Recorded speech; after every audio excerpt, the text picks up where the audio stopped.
आज हम लोग स्टार्ट करेंगे माइक्रोसॉफ्ट एसक्यूएल। ठीक है ना। अब माइक्रोसॉफ्ट का एसक्यूएल पढ़िए, या फिर आप अगर एसक्यूएल सीखना है तो वेब सर्वर के थ्रू, जो पीएचपी के अंदर जब भी हम वेब सर्वर स्टोर करते हैं तो माइस्क्यूएल क्या होता है, फ्री वर्जन दिया जाता है, उसके थ्रू करिए। दोनों के अंदर कमांड लगभग लगभग एक जैसा ही है। ठीक है ना। तो हम लोग किस तरीके से इसको यूज करेंगे, हमारे कंप्यूटर में पहले से वेब सर्वर क्या होना चाहिए, इंस्टॉल होना चाहिए।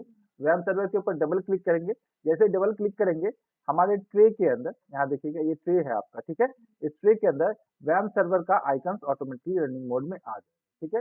जैसे रनिंग मोड में आ गया आइकन, इसके ऊपर आपको क्या करना है, एक बार क्लिक करना है। ठीक है। क्लिक करते ही आप देखिएगा माई एसक्यूएल ऑप्शन यहाँ पे दिखाई देगा आपको, और माई एसक्यूएल के अंदर आपको चूज करना है माई एसक्यूएल कंसोल को। ठीक है ना। क्योंकि यहाँ पर जो भी करेंगे हम लोग वो कैरेक्टर यूजर इंटरफेस में होगा, कमांड लाइन इंटरफेस में होगा, ताकि माइस्क्यूएल की कमांड को सही तरीके से समझ पाए। तो यहाँ पर माइस्क्यूएल के कंसोल पोर्शन को ओपन करना है, जस्ट माइस्क्यूएल कंसोल के ऊपर क्लिक करेंगे। यहाँ पर देखिए जैसे माइस्क्यूएल कंसोल के ऊपर क्लिक किए, यहाँ पर एक user ID password by default, यहाँ पर जो यूजर है वो रूट है, और पासवर्ड हमने कोई डिफाइन नहीं किया, तो पासवर्ड जो पूछेगा तो यहाँ पे आपको कोई भी पासवर्ड एंटर नहीं करना, सिंपली क्या करना है, इंटर की प्रेस करना। माइस्क्यूएल कंसोल आपका क्या हो गया, ओपन हो गया। ओपन हो गया, दिख रहा है। इसको हम अगर थोड़ा सा बड़ा करना चाहे, ठीक है, क्या करना चाहते हैं इसको थोड़ा सा बड़ा, तो प्रॉपर्टीज में चले जाइए। प्रॉपर्टीज में जाने के बाद यहाँ पर देख रहे हैं ना, ऑप्शन शो कर रहा है फॉन्ट के साइज को बड़ा करने का। अगर फॉन्ट के साइज को बड़ा करना है, यहाँ पर फॉन्ट के साइज को बड़ा कर दीजिए। साइज क्या हो गया, बड़ा हो गया। अब दिख रहा होगा आपको सही सही। ठीक है। अब आते हैं यहाँ पर क्या क्या कर सकते हैं, किस तरह के कमांड्स को हम लोग यूज कर सकते हैं। ठीक है। सबसे पहले यहाँ पर अगर हमको देखना है कि टोटल नंबर ऑफ डेटाबेस हमारे कंप्यूटर के अंदर कितने बने हुए हैं, ये देखना है, तो हम लोग यूज करते हैं कमांड शो डेटाबेसेस। कौन सा कमांड यूज करेंगे, शो डेटाबेसेस। ठीक है। ये वो कमांड है जो हमारे कंप्यूटर में पहले से कितने डेटाबेस बने हुए हैं उसको क्या करता है, डिस्प्ले कर देता है। अब डेटाबेस क्या होता है, कलेक्शन ऑफ रिकॉर्ड्स, बहुत सारा रिकॉर्ड्स एक डेटाबेस के अंदर जाके हम लोग क्या करते हैं, स्टोर करते हैं। ठीक है ना। बहुत सारा कलेक्शन ऑफ टेबल्स, जिसको हम बोले टेबल्स रिकॉर्ड को क्या करते हैं हम लोग, डेटाबेस में जाके स्टोर करते हैं। तो डेटाबेस पहले हमको क्या करना पड़ेगा, बनाना पड़ेगा। हम जिस पर्टिकुलर स्ट्रक्चर के साथ काम कर रहे होते हैं उसका डेटाबेस का नाम क्या होगा, उसके अंदर कितने टेबल क्रिएट होंगे, किस टेबल से क्या क्या एट्रीब्यूट्स होंगे, ये सारा चीजें हमको यहाँ पर क्या करना होगा, समझना पड़ेगा। ठीक है। तो सबसे पहले सो डेटाबेसेस करके जैसे इंटर की प्रेस करेंगे, यहाँ पर देखिए पहले से इतने सारा डेटाबेस बना हुआ है। कितना रो क्रिएटेड है, 17, यानी 17 डेटाबेस क्रिएट किया हुआ है, और सभी की सभी डेटाबेस का नाम यहाँ पर ऑलरेडी क्या किया है, शो किया है ना। एंजल नाम का, कंप्यूटर नाम का, आईसी नाम का, है ना, information schema, LID, lucky, mouse, मुन्ना, माइस्क्यूएल, ऑफिस, ये सभी के सभी क्या है, वो डेटाबेस का नाम है जो पहले से बना हुआ है। ठीक है। अब अगर आपको नया डेटाबेस क्रिएट करना हो, ठीक है, आपको क्या करना है, यहाँ पर नया डेटाबेस अपना वर्कआउट करने के लिए नया डेटाबेस क्रिएट करना है, तो यहाँ पर यूज करते हैं हम लोग क्रिएट कमांड का। उसके बाद देखेंगे क्रिएट के साथ डेटाबेस। उसके बाद जो भी डेटाबेस का नाम आपको देना है वो डेटाबेस का नाम यहाँ पर क्या करना है, आपको डिफाइन करना है। ठीक है। ये सारा चीजें आपको लिखना भी है कॉपी के अंदर, जो भी चीजें हम बता रहे हैं सभी के सभी कॉपी के ऊपर लिखना है। राइट डाउन करिएगा, समझ में आएगा। नहीं राइट डाउन करिएगा तो तब तक ही समझ में आएगा जब तक आपके पास वीडियो या जब तक आप क्लास में मिले। ठीक है। तो हर एक चीज जो मैं बता रहा हूँ उसको कॉपी के ऊपर क्या करना है, राइट डाउन करना है। ठीक है। तो क्रिएट डेटाबेस, डेटाबेस का नाम हम लोग यहाँ पर लिखेंगे, जो भी डेटाबेस का नाम लिखेंगे हमको पहले ये डिफाइन भी करना पड़ेगा कि भाई उस नाम से पहले से कोई डेटाबेस यहाँ पर क्रिएटेड ना हो। ठीक है। ये हमको समझना पड़ेगा। जैसे अगर आईसी नाम का डेटाबेस पहले से बना हुआ तो दोबारा हम आईसी नाम का डेटाबेस यहाँ पर नहीं बना सकते। जैसे एमएस वर्ड, एक्सेल, पावरपॉइंट में हम लोगों ने देखा है, एक नाम से पहले से फाइल क्रिएटेड है तो सेम नाम से फाइल क्रिएट नहीं कर सकते। ठीक है ना। तो यहाँ पर क्रिएट डेटाबेस दिया हम लोगों ने, और क्रिएट डेटाबेस देने के बाद जिस नाम से भी डेटाबेस बनाना है उस डेटाबेस का नाम यहाँ पर दे देंगे। तो सपोज करिए हमको यहाँ पर इंस्टीट्यूट के नाम से डेटाबेस बनाना है, और आप देख सकते हैं यहाँ पर इंस्टीट्यूट के नाम से पहले से कोई डेटाबेस यहाँ पर बना हुआ नहीं है। तो इंस्टीट्यूट के नाम का डेटाबेस क्या करेंगे, बनाएंगे। तो क्रिएट डेटाबेस, उसके बाद डेटाबेस का नाम क्या हो गया यहाँ पर, इंस्टीट्यूट, और इसके बाद सेमी कोलन करके, कौन सा, सेमी कोलन, सेमी कोलन, ये डिफाइन करता है कि यहाँ पर हमारा लाइन क्या हो गया, टर्मिनेट हो गया, यानी यहाँ पर हमारा लाइन खत्म हो गया, और कोई कमांड इसके बाद हमको इस पर्टिकुलर सिंटेक्स के अंदर यूज करना नहीं है। तो क्रिएट डेटाबेस इंस्टीट्यूट करके जैसे इंटर की प्रेस किए, query okay, one row affected, एक रो क्या हो चुका है, यहाँ पर क्रिएट हो गया, यानी एक डेटाबेस क्रिएट हो गया। अब अगर दोबारा से 100 डेटाबेसेस हम लोग यहाँ पर करें, तो डेटाबेसेस, ठीक है, करके जैसे सेमीकोलन करके इंटर की प्रेस करेंगे, हम क्या किया इसमें, पहले कितना था, 17 था डेटाबेस, अभी कितना हो गया, 18 हो गया, तो डेफिनेटली हमारा इंस्टीट्यूट नाम का डेटाबेस क्या हुआ, बन चुका है। और यहाँ पर वो क्या करेगा, शो कर दिया, इंस्टीट्यूट नाम का डेटाबेस क्या हो चुका है, बन चुका है। ठीक है, अगर आपको किसी भी डेटाबेस को डिलीट करना है, ठीक है, यहाँ पर बहुत सारा डेटाबेस बना हुआ है ना, और किसी भी डेटाबेस को डिलीट करना है तो उसके लिए हम लोग ड्रॉप कमांड यूज करेंगे। कौन सा कमांड, ड्रॉप। ठीक है, किस डेटाबेस को डिलीट करना है, जिस डेटाबेस को भी डिलीट करना है उस डेटाबेस का नाम हम यहाँ पर क्या करेंगे, लिख देंगे और इंटर की प्रेस करेंगे। ठीक है, ड्रॉप डेटाबेस इंस्टीट्यूट, क्या लिखेंगे, ड्रॉप डेटाबेस, उसके बाद डेटाबेस का नाम क्या है, इंस्टीट्यूट। ठीक है, क्या हो गया, इंस्टीट्यूट नाम का डेटाबेस डिलीट हो गया। ठीक है, तो ड्रॉप किया हम लोगों ने इंस्टीट्यूट नाम का डेटाबेस को और बनाया था इंस्टीट्यूट नाम का डेटाबेस, उसी को क्या किया हम लोगों ने, फिर से डिलीट कर दिया। ठीक है, अब सपोज कीजिए फिर से बनाना है, आपको बार बार कमांड टाइप करने की जरूरत नहीं है। यहाँ पर आप क्रिएट डेटाबेस इंस्टीट्यूट था ना, आप एरो साइन यूज कीजिए कीबोर्ड से, ऑटोमेटिकली क्या होगा, वो आपका प्रीवियसली जो भी कमांड आपने यूज किया वो क्या करेगा, शो करेगा, और सिंपली उसके बाद इंटर की प्रेस कीजिए, फिर से इंस्टीट्यूट नाम का डेटाबेस क्या हो गया, बन गया। अब इतने सारे डेटाबेस ऑलरेडी प्रीवियसली बने हुए हैं, सारे के सारे डेटाबेस में से किसी एक डेटाबेस से कोई क्या करना है, हमको सिलेक्ट करना है। ठीक है, जिसके ऊपर हमको वर्कआउट करना है। ठीक है, तो उसके लिए जो कमांड यूज करते हैं वो कौन सा कमांड है, यूज, उसके बाद कौन सा, इंस्टीट्यूट। ठीक है, यूज इंस्टीट्यूट करेंगे, यानी इतने सारे डेटाबेस में से अभी कौन से डेटाबेस को यूज करना है हमको, इंस्टीट्यूट नाम के डेटाबेस को यूज करना है। सिंपली इंटर की प्रेस करेंगे, डेटाबेस यूजेबल हो चुका है, यानी इंस्टीट्यूट नाम का डेटाबेस। अब जो भी टेबल क्रिएट करेंगे वो कहाँ क्रिएट होगा, इंस्टीट्यूट नाम के डेटाबेस के अंदर। ठीक है, अब जब टेबल क्रिएट, जो भी हम लोगों ने डेटाबेस क्रिएट कर लिया उसके अंदर क्या करना है, टेबल क्रिएट करना है। टेबल क्या होगा, जैसे इंस्टीट्यूट का डेटाबेस बनाया है तो उसके अंदर रिकॉर्ड किस किस चीज का स्टोर होगा, स्टूडेंट का, फीस का, कोर्स का, है ना, ये सारा क्या होगा, टेबल का नाम हो सकता है, फैकल्टी का, है ना, एग्जामिनेशन का, रिजल्ट का, ये सभी क्या हो सकते हैं, टेबल हो सकता है। तो जिस नाम से भी टेबल बनाना वो टेबल का नाम यहाँ पर हमको क्या करना पड़ेगा, क्रिएट करना पड़ेगा। ठीक है, तो नया टेबल क्रिएट करने के लिए जिस कमांड का यूज करते हुए क्रिएट, उसके बाद क्या करेंगे हम लोग, टेबल, इसको क्रिएट करना है, टेबल को। आप देखो तो एक तरह से ये जनरल लैंग्वेज है, मतलब इंग्लिश लैंग्वेज एक तरह से, है ना, इंग्लिश में भी अगर किसी टेबल को क्रिएट करना होगा तो क्रिएट टेबल ही बोलेंगे हम लोग। तो जिस तरह से इंग्लिश लैंग्वेज है बिल्कुल उसी तरीके से है, कुछ एक सिंटेक्सेस यहाँ पर अलग है जो मैं समय के साथ आपको बताऊंगा, बट ज्यादातर कमांड बहुत ही आसान है माइस्क्यूएल के अंदर। क्रिएट टेबल, किस नाम से टेबल बनाए हम लोग, इंस्टीट्यूट के नाम से, तो क्या है हमारा डेटाबेस है, इंस्टीट्यूट नाम के डेटाबेस के अंदर टेबल किस नाम से बनाएंगे, स्टूडेंट के नाम से, या कोर्स के नाम से, या फीस के नाम से। ठीक है, समझ में आ रहा, किस नाम से बनाते हैं, स्टूडेंट के नाम से। तो क्रिएट टेबल क्या करेंगे इधर, स्टूडेंट। अब देखिए स्टूडेंट नाम का डेटाबेस बनाते हैं, अब डेटाबेस के अंदर क्या क्या एक्टिव्यूज होगा ये फर्स्ट ब्रैकेट के अंदर हम लोग डिक्लेयर करते हैं। एक्टिव्यूज का मतलब होता है कि उसके अंदर कौन कौन से वेरिएबल्स होंगे। ठीक है ना, तो स्टूडेंट्स का क्या क्या रिकॉर्ड स्टोर करते हैं हम लोग, स्टूडेंट का आईडी हो गया। ठीक है, अब आईडी हम लोग यहाँ पर varchar फॉर्मेट में देते हैं। varchar एक ऐसा फॉर्मेट में जिसमें आप स्ट्रिंग और प्रैक्टिकल दोनों ही काइंड के वैल्यू को क्या कर सकते हैं, स्टोर कर सकते हैं। और इसके साथ आप नंबर ऑफ कैरेक्टर्स कितने स्टोर कर सकते हैं, जैसे स्टूडेंट आईडी कितने कैरेक्टर का स्टोर होगा ये डिफाइन कर सकते हैं। मान लीजिए स्टूडेंट आईडी में 4 कैरेक्टर तक का स्टोर करना चाहता हूँ, तो यहाँ पर क्या कर दिया, 4 कर दिया ना, फिर कॉमा देते हैं, कॉमा देने के बाद फिर अगला फील्ड स्टूडेंट आईडी के साथ क्या स्टोर करेंगे हम, स्टूडेंट का नेम, ये भी किसमें देंगे, varchar। और मैक्सिमम साइज क्या होगा स्टूडेंट नेम का, मान लीजिए 20 कैरेक्टर तक का स्टूडेंट के नेम के स्पेस को अलाउ करेंगे हम। ठीक है ना, तो varchar कितना कर दिया हम लोगों ने, 20। ध्यान में ये रखिएगा एक भी स्पेलिंग मिस्टेक आपके कमांड में एरर जनरेट करने के लिए काफी है, तो स्पेलिंग मिस्टेक सिंटैक्स के अंदर नहीं होना चाहिए। ठीक है, तो हम लोगों ने क्या क्या स्टोर किया, स्टूडेंट आईडी और स्टूडेंट का नेम। अब बताइए और क्या स्टोर करेंगे, मान लीजिए डेट ऑफ बर्थ स्टोर करना चाहते हैं, क्या स्टोर करेंगे, डेट ऑफ बर्थ। तो डेट ऑफ बर्थ भी सपोज ये varchar में ही लेते हैं हम यहाँ पर अभी। ठीक है, आप समझिए, तो varchar में लिया, बताइए डेट ऑफ बर्थ में कितने फील्ड रखना पड़ेगा, dd mm yy इस तीन फॉर्मेट में रखते हैं ना। तो इसका मतलब क्या है, dd के लिए 2 कैरेक्टर, mm के लिए 2 कैरेक्टर और year के लिए 4 कैरेक्टर, टोटल कितना हुआ 1। लेकिन इस सब के सेपरेशन के लिए स्लैश या हाइफन का साइन भी यूज करते हैं ना। ठीक है, तो कितना हो गया 10। तो varchar कितना यूज करेंगे इधर, 10। ठीक है, समझ में आ रहा ना। अब स्टूडेंट किस पर्टिकुलर कोर्स के लिए इनरोल हुआ है तो क्या करेंगे यहाँ पर, कोर्स बी दे देते हैं। कोर्स के लिए क्या करते हैं, फिर से वैर डिफाइन कर दिया, और इसके लिए कितना साइज है, मान लीजिए 20 डिफाइन करते, 20 कैरेक्टर तक का कोर्स का नेम हो सकता है।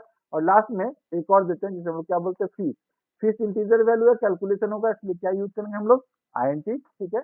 और बाकी सारे फील्ड को हम लोगों ने वैर में रखा, ठीक है। अब देखिए इंटीजर में डिफाइन कर दिया ना फीस को, अब यहाँ पर क्या करेंगे, इंटर की पेश करेंगे, फर्स्ट ब्रैकेट को जो स्टार्ट किए थे, लास्ट जो हमारा फील्ड है वो कौन सा फील्ड है, फीस है। तो लास्ट वाले फील्ड में मैंने यहाँ पर कॉमा नहीं लगाया, सेपरेशन किसके अंदर होगा, जब उसके आगे और कोई फील्ड को यूटिलाइज करना है तब, ठीक है ना। अगर ऑलरेडी हम लोगों ने फीस को दे रखा है, मतलब ये हमारा फीस क्या है, लास्ट फील्ड है, तो वहां पर फिर कॉमा यूज करना नहीं है। और ये ब्रैकेट स्टार्ट किया था, यहाँ पर ब्रैकेट आके यहाँ पर क्या कर दिया हम लोगों ने, एंड कर दिया। तो जब पूरा कमांड कंप्लीट हो जाए तो लास्ट में क्या यूज करते हैं हम लोग, semicolon, this is called the end of line, ठीक है। सेमीकोलन करके जैसे इंटरव्यू पेश करेंगे, एक टेबल क्रिएट हो गया जिसका नाम क्या है, टेबल का नाम क्या है यहाँ पर, स्टूडेंट, ठीक है।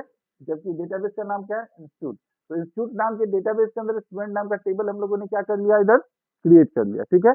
अब अगर हमको देखना है कि स्टूडेंट नाम का टेबल क्रिएट हुआ या नहीं, तो कौन सा कमांड यूज करेंगे, तो टेबल बन गया है ना। अगर इसके अलावा कोई दूसरा टेबल भी क्रिएट करेंगे ना इस पर्टिकुलर डेटाबेस के अंदर जिसका नाम इंस्टीट्यूट है, ठीक है, तो दूसरा भी टेबल क्रिएट करेंगे, यहाँ पे दूसरा टेबल क्रिएट कर सकते हैं हम लेकिन फिर क्या करना होगा हमको, अगर उस टेबल को देखना है तो 100 टेबल्स करेंगे तो दूसरा टेबल भी यहाँ पर क्या करेगा, शो करेगा।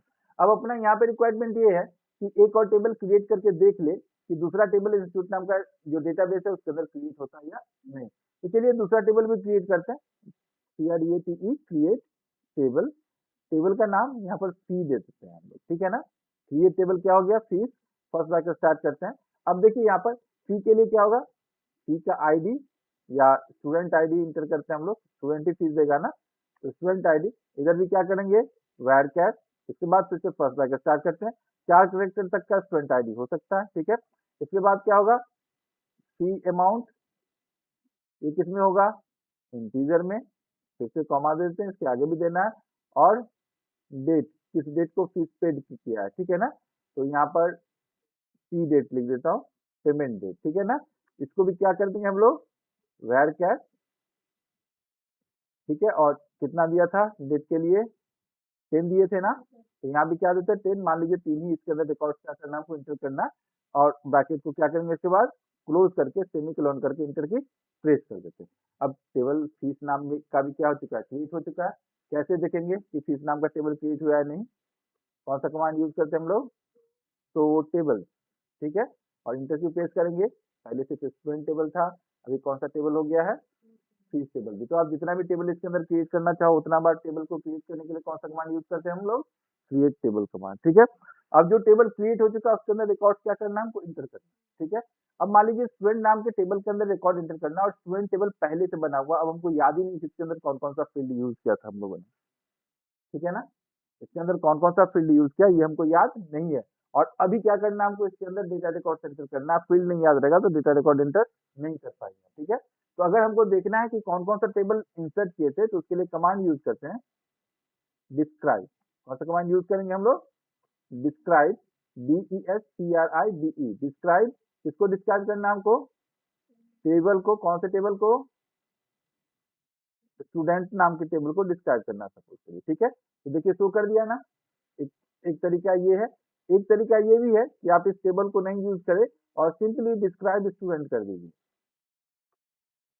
क्या क्या ये बता दिया उसका पर्टिकुलर स्ट्रक्चर, ठीक है ना, समझ में आ रहा, यानी बता दिया फील्ड कौन कौन सा है इसके अंदर, स्टूडेंट आईडी है, स्टूडेंट नेम है, डेट ऑफ बर्थ है, कोर्स है और फीस है ना, कौन से, हाँ ठीक है। अब यहाँ पर क्या करते हैं हम लोग, स्टूडेंट आईडी वैर कर कितना कैरेक्टर तक का स्टोर कर सकते हैं, 4, student name 20, date of birth 10, course कितना 20, और फीस इंटीजर में एंटर कर सकते हैं, इंटीजर वैल्यू, ठीक है ना। यहाँ पर देखिए ये सारे वैल्यू नल, अगर छोड़ भी देंगे यहाँ पर कोई प्राइमरी की एलिमेंट नहीं है तो नल वैल्यू क्या करेगा, एक्सेप्ट करेगा ये, ठीक है। अब आते हैं इसके अंदर कैसे रिकॉर्ड को एंटर करते हैं हम लोग, ठीक है। रिकॉर्ड को एंटर करने के लिए जो कमांड हम लोग यूज करते हुए, इंसर्ट इनटू, कौन सा कमांड यूज करेंगे, इंसर्ट इनटू। किधर इंसर्ट करना है रिकॉर्ड को, कौन से टेबल के अंदर, स्टूडेंट टेबल के अंदर, ठीक है। अब स्टूडेंट टेबल के अंदर जो रिकॉर्ड एंटर करेंगे तो एक एक करके इसका कौन कौन सा फील्ड है वो यहाँ पर लिख सकते हैं। जैसे कौन कौन सा फील्ड है इसका, स्टूडेंट आईडी है, उसके बाद क्या है, स्टूडेंट नेम, उसके बाद कौन सा है, डेट ऑफ बर्थ, उसके बाद कौन सा है, कोर्स।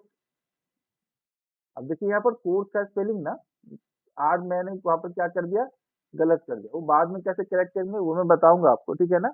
अभी जो मिस्टेक वहां टाइप कर दिया तो वहां यहाँ भी क्या करना है, उसी तरीके से लिखना है। अगर स्पेलिंग मिस्टेक होगा एंट्री करते समय तो उसको एक्सेप्ट नहीं करेगा वो, ठीक है। इसके बाद क्या होगा, फीस, फर्स्ट ब्रैकेट को क्लोज कर दो। देखिए इतना ही फील्ड था ना। मैंने ये डिस्क्राइब टेबल क्यों बताया, क्योंकि अगर टेबल पहले से बना हुआ है और आपको टेबल के अंदर कौन कौन सा फील्ड है याद नहीं है तो डिस्क्राइब स्टूडेंट करके क्या कर सकते हैं आप, उस फील्ड को देख सकते हैं ताकि दोबारा से आप एंट्री कर पाओ रिकॉर्ड को, ठीक है ना। तो यहाँ पर इंसर्ट इनटू स्टूडेंट कर दिया, स्टूडेंट आईडी है, स्टूडेंट नेम है, डेट ऑफ बर्थ है, कोर्स है, फीस है, और इसके अंदर क्या करेंगे हम लोग, वैल्यूज को एंटर करना है, यहाँ पर लिख देंगे उसका वैल्यूज। अब देखिए जो स्टूडेंट आईडी है ना, ये वेरिफाइड टाइप का है ना, तो जितने भी वेरिफाइड फील्ड होंगे उसको सिंगल कोटेशन के साथ सेपरेशन करते हैं, ठीक है। यानी प्रैक्टिकल वैल्यू कैसे एंटर होगा, विद सिंगल कोटेशन। तो स्टूडेंट आईडी मान लीजिए मैं यहाँ पर F001 दे रहा हूँ, ठीक है, कॉमा दे देते हैं, फिर से स्टूडेंट का नेम जो भी देना है, मिस्टर अशोक मान लीजिए, ठीक है, फिर कॉमा दे देंगे।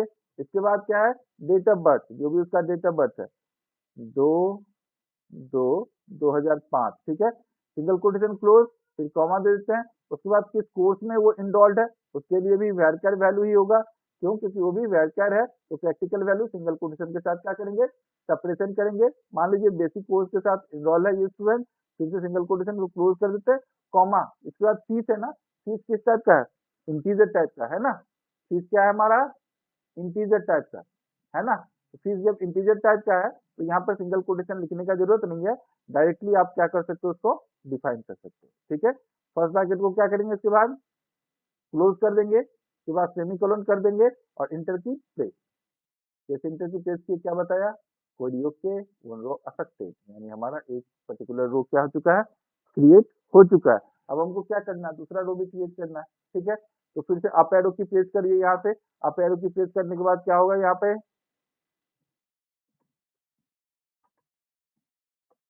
F002 कर दिया,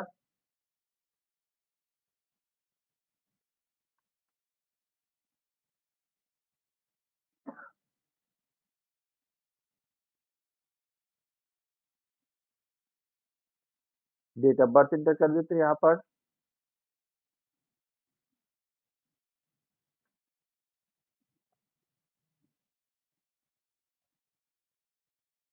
और फील्ड,